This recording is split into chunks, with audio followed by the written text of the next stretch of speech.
ficando à frente até mesmo da gigante Magazine Luiza, e que em 2014 chegou a ter um faturamento de quase 10 milhões de reais, hoje está falida e tem uma dívida avaliada em 6 bilhões de reais.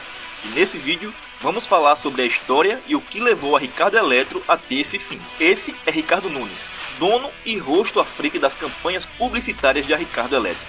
Aos 18 anos de idade, Ricardo abriu em 1989 sua primeira loja, já com o nome Ricardo Eletro, na cidade de Divinópolis, tendo apenas 20 metros quadrados. Em seus primórdios, a loja vendia somente aparelhos eletrônicos e bichos de pelúcia. Segundo Nunes, ele abriu seu ponto de venda em local onde já havia concorrentes para tentar capturar esses clientes. E desde aquela época, seu foco principal era a venda de produtos cobrindo qualquer oferta do Brasil, ferramenta usada até hoje. Pouco a pouco, Ricardo Eletro foi crescendo e ganhando nome. Seu primeiro grande passo para a expansão da empresa foi a compra das lojas MIG.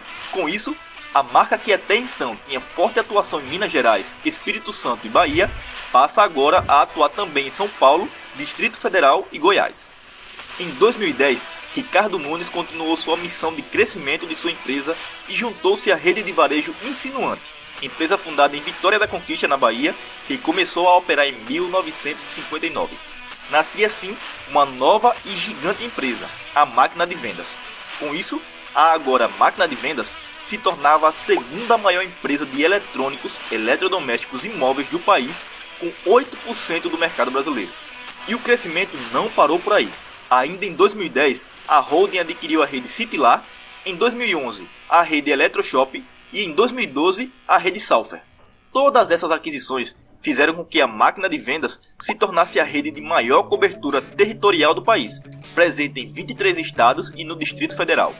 Nesse momento, eles eram a segunda maior rede varejista do país, perdendo apenas para o grupo Pão de Açúcar, que em 2009 havia se fundido às Casas Bahias e ao Ponto Frio, e deixando na terceira posição a também gigante Magazine Luiza.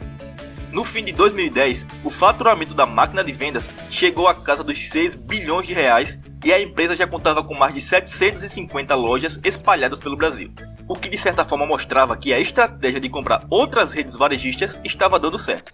Mas eles seguiram um modelo de gestão que depois se mostrou problemático. Nesse modelo, as empresas regionais continuavam tendo certa independência e concentrando na mesma base a gestão de compras, créditos e expansão, por exemplo.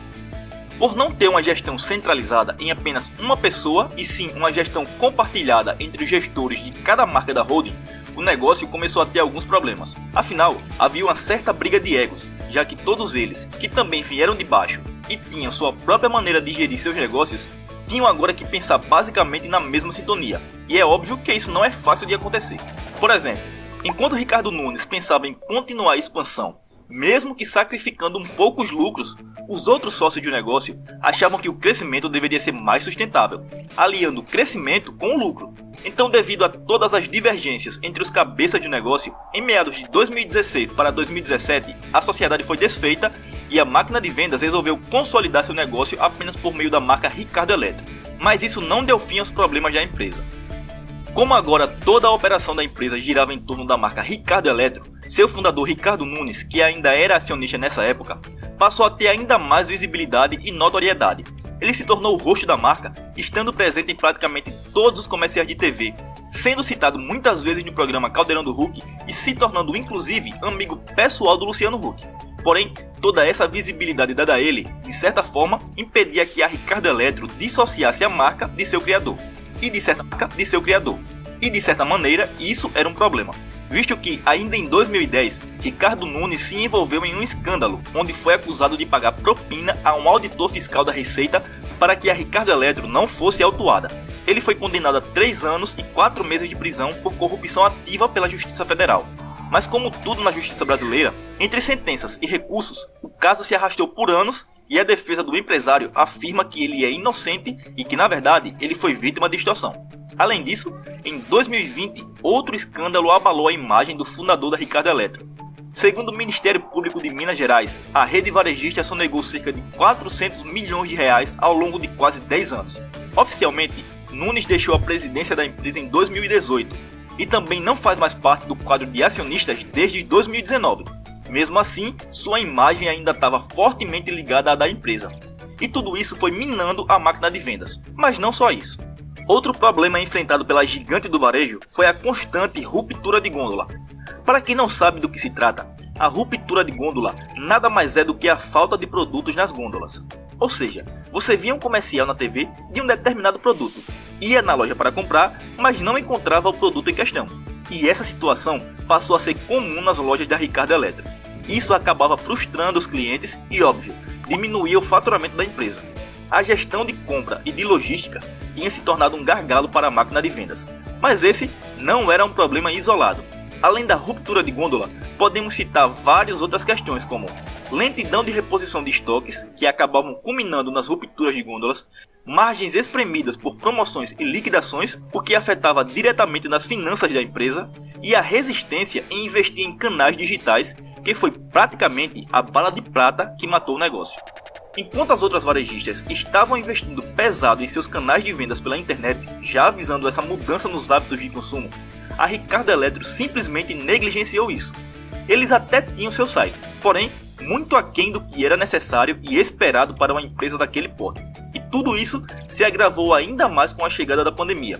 Porque enquanto as outras varejistas estavam preparadas para o boom das compras online, a máquina de vendas mal tinha um processo estruturado. Então, se a gente pudesse resumir o fracasso da máquina de vendas em alguns pontos, seriam esses: gestão centralizada, ruptura de gôndola, imagem arranhada por escândalos, falha na construção da marca, resistência à digitalização, margens espremidas e demora na reposição de estoques. E toda essa sopa de problemas resultou na falência da máquina de vendas e, consequentemente, na maior recuperação judicial do varejo.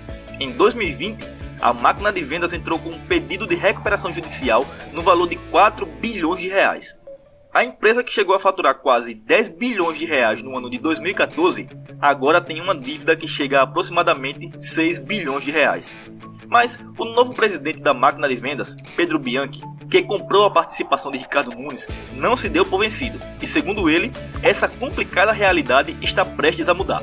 A empresa está tentando se reestruturar, e se você pesquisar agora aí no Google, você vai ver que já está no ar o novo site da Ricardo Eletro. Ainda com poucos itens, é verdade.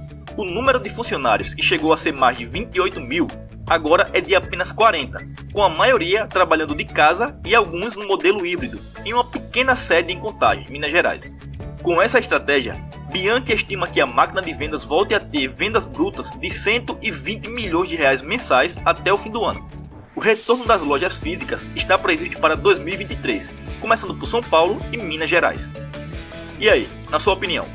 Será que a Ricardo Eletro consegue se reerguer? Será que ela voltará a figurar entre as maiores varejistas do país? Deixa pra gente nos comentários. Se você gostou desse vídeo e quer mais vídeo como esse, é só falar nos comentários.